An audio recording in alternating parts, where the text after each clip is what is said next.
ساری زندگی ایک دوسرے کے عیبوں کو بے پردہ کرنے میں گزار دیتے ہیں اور اپنے عیبوں کی جانب دیکھتے بھی نہیں۔ یا ہم میں سے آج کوئی شخص ایسا نہیں جس نے اپنی زندگی میں کچھ نہ کچھ کھویا ہو جو مکمل ہو۔ ہم سب اپنی اپنی جنگیں لڑ کر یہاں تک پہنچے ہیں، ایسی جنگیں جن کا علم اللہ کے سوا کسی کو نہیں۔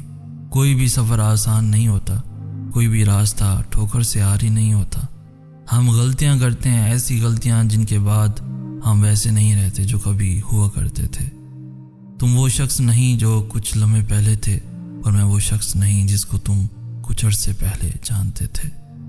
تو پھر شناسائی کے یہ دعوے کیسے، گنہگار اور نیکوکاری کے فتوے کیسے؟ ہمارے راستے مختلف ہیں مگر منزل ایک ہے، ہمارے طریقے مختلف ہیں اور غلطیاں ایک سی ہیں۔ پھر یہ لڑائی کیسی؟ ہمیں تو اشرف المخلوقات کا درجہ دیا گیا، جس نے فرشتوں کو سجدے کا حکم دیا تھا۔ وہی خدا ہمیں یوں دیکھ کر کیا کہتا ہوگا کہ تم کو تو انسانیت کے واسطے بنایا تھا، محبت کے واسطے بنایا تھا، اور تم خدا بننے میں اتنا مصروف ہو گئے ہو کہ انسان بھی نہیں رہے۔ افسوس ہے اب ہم کیا تھے اور ہم کیا ہو گئے ہیں۔ بے حد افسوس ہے اچھائی کا لبادہ اوڑھے، نہ جانے ہمارے پہلو میں بیٹھے کتنے بے حس انسان ہیں۔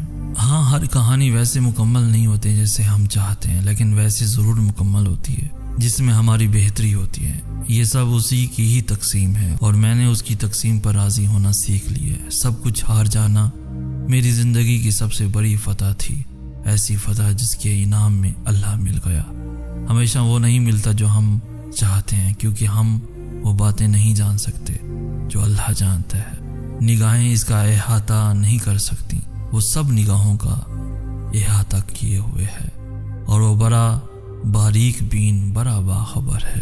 ہر چیز کا وقت مقرر ہے، ہر چیز اپنے وقت پر رونما ہوتی ہے۔ پھر چاہے آپ کتنی ہی کوششیں کیوں نہ کریں، نصیب سے کتنا ہی کیوں نہ لڑیں، اللہ کے مقرر کردہ وقت سے پہلے کوئی واقعہ رونما نہیں ہو سکتا۔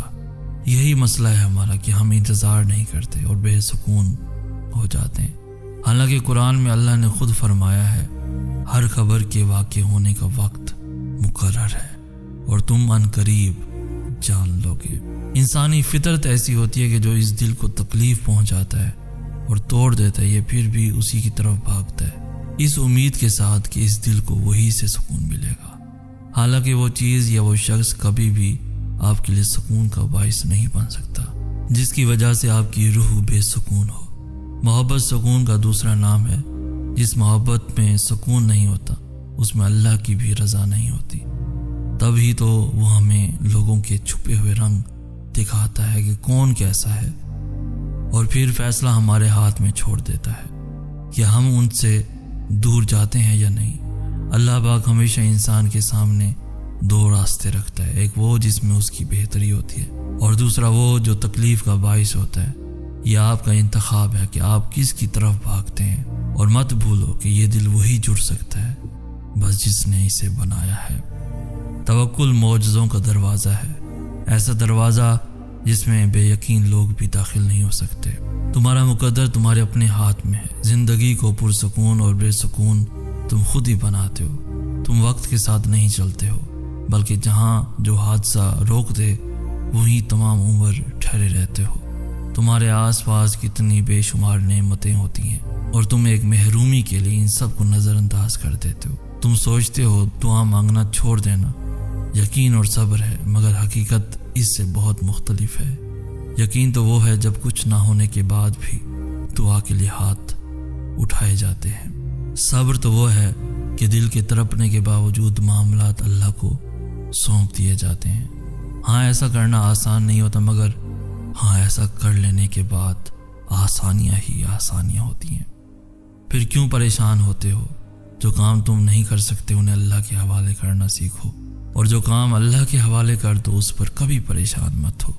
ہاں، دعا ضرور مانگو، مگر نصیب سے مت لڑو، نعمتوں کو مت ٹھکراؤ، دعاؤں کی بے ادبی مت کرو یہ کہہ کر کہ دعائیں اب قبول نہیں ہوگی، کیونکہ دعائیں ہمیشہ قبول ہوتی ہیں۔ وہ تو اتنا رحیم ہے کہ کافر کا سوال بھی رد نہیں کرتا، اس کی شان کو تو یہ گوارا بھی نہیں کہ اس کے در سے اس کو نہ ماننے والا شخص بھی خالی ہاتھ لوٹے؟ پھر وہ کیسے تمہارا سوال رد کر سکتا ہے؟ وہ کیسے تمہاری آواز کو انسنا کر سکتا ہے؟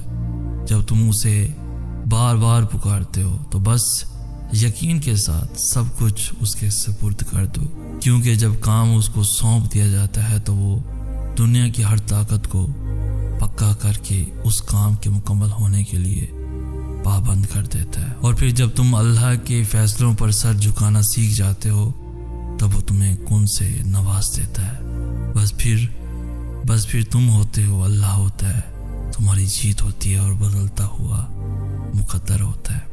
بد نصیبی صرف چیز کے نہ ملنے کو نہیں کہتے، بلکہ بد نصیب تو وہ ہوتا ہے جس کو اللہ آنکھ سے نوازتا تو ہے مگر بینائی چھین لیتا ہے۔ اور جانتے ہو کس چیز کی بینائی؟ اللہ کو دیکھنے کی بینائی۔ کچھ کو وہ زبان تو دیتا ہے مگر اچھے الفاظ بولنے سے وہ ساری عمر قاصر رہتے ہیں، کیونکہ کچھ لوگوں کا وجود اس کانٹے کی مانند ہوتا ہے جو پھول کے ساتھ رہ کر بھی ہمیشہ چپتا ہے۔ ایسے ہی وہ کچھ لوگوں کو دل تو دیتا ہے مگر احساس چھین لیتا ہے اور وہ پتھر کے بن جاتے ہیں۔ انہیں پھر بھی اپنا آپ دکھائی دیتا ہے، دوسروں کے جذبات اور احساسات کو وہ کبھی خاطر میں نہیں لاتے۔ اللہ ایسے لوگوں کو ہر چیز سے نوازتا ہے مگر پھر بھی وہ سب حاصل کر کے خالی رہتے ہیں اور ساری عمر اپنے عیب چھپانے کے لیے دوسروں کے عیبوں سے پردہ ہٹاتے نہیں تھکتے۔ واقعی کچھ لوگ بڑے بد نصیب ہوتے ہیں۔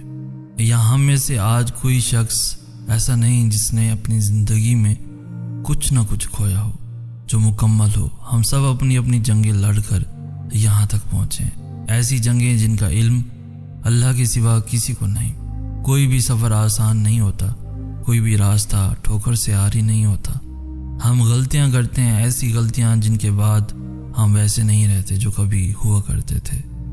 تم وہ شخص نہیں جو کچھ لمحے پہلے تھے اور میں وہ شخص نہیں جس کو تم کچھ عرصے پہلے جانتے تھے۔ تو پھر شناسائی کے یہ دعوے کیسے؟ گنہگار اور نیکوکاری کے فتوے کیسے؟ ہمارے راستے مختلف ہیں مگر منزل ایک ہے، ہمارے طریقے مختلف ہیں اور غلطیاں ایک سی ہیں۔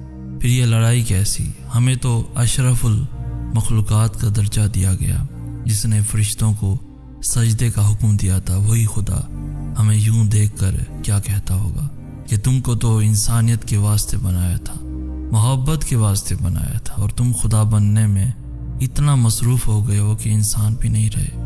افسوس ہے اب ہم کیا تھے اور ہم کیا ہو گئے ہیں۔ بے حد افسوس ہے اچھائی کا لبادہ اوڑھے، نہ جانے ہمارے پہلو میں بیٹھے کتنے بے حس انسان ہیں۔